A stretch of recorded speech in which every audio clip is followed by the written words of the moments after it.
So I love being a pastor. There's so many good things about being a pastor. But I have a confession to make that would surprise a lot of people who know me as a pastor. A confession about something that happened a few years ago to me. And here it is. A few years ago, I started to totally doubt everything I believed. Now, I'm kind of a natural skeptic, a doubting Thomas. That's just the way I'm wired. I don't think there's anything necessarily wrong with that. But this was something more than just fleeting doubts. This was a full-out dark night of the soul. At the time I was in seminary, I'd been in ministry for a few years, enjoyed ministry, but I was in seminary thinking about being a pastor. And I was thinking about all the things that I would be doing as a pastor. You know, I'd be preaching from the pulpit to hundreds of people.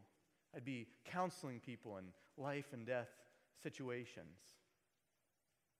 And as this was kind of rolling around in my head and I was thinking about being a pastor, I thought, what if I've gotten everything totally wrong? I mean, no pressure, right? It's just people's lives that I'm affecting. And so I began to doubt, seriously doubt. And I doubted a lot of things. I was thinking about all sorts of different things, but a lot of them were kind of wrapped up in one issue, one thing, and that was the idea of resurrection. I'd always believed it.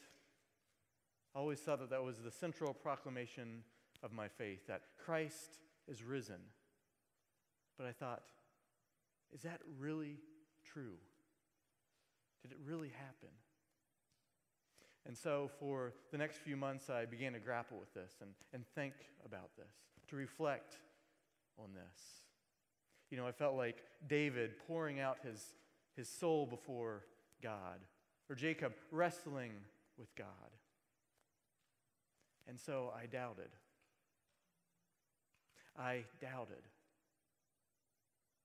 I doubted. But then finally, after a few months, I discovered something. Or maybe I should say I rediscovered something. I rediscovered my belief in the resurrection. But even more than that, I rediscovered the power of the resurrection. You see, I think many of us, even though we say we believe in the resurrection, I think we forsake its power.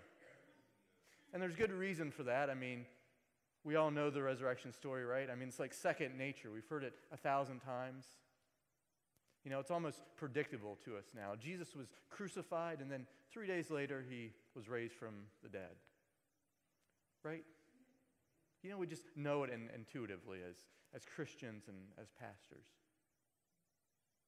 But if you really step beyond that, as hard as it is to do, and think about how totally, utterly unexpected it was, it's pretty amazing.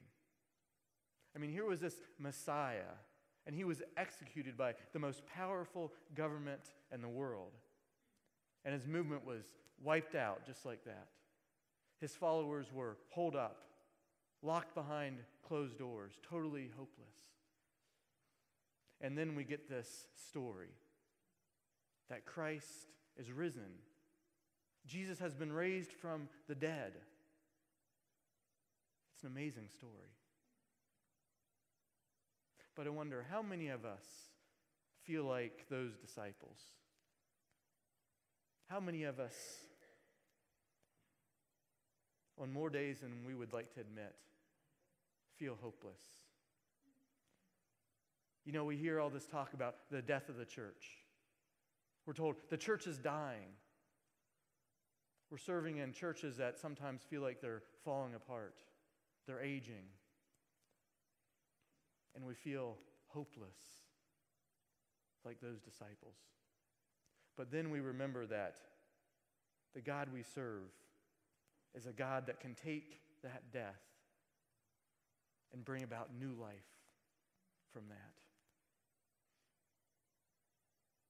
You know, there's a quote that I love by Cornel West. He says, "I cannot be an optimist, but I am a prisoner of hope." And I love that quote. I love that quote because that matches my experience. If I look at everything going on in the world, everything happening, man, I can't be an optimist. But because of the resurrection, I am a prisoner of hope. The German theologian Dorothy Soleil, in her book Theology for Skeptics, says that part of being a Christian is about having an attitude of, despite everything, despite everything, despite everything, I can still stand strong. Despite everything, I can still have faith. Despite everything, I can still have hope. Despite everything. That's the kind of church that I want to be a part of. A church that doesn't talk about what it can't do, but talks about what it can do. A church that doesn't talk about its problems, but a church that talks about its possibilities.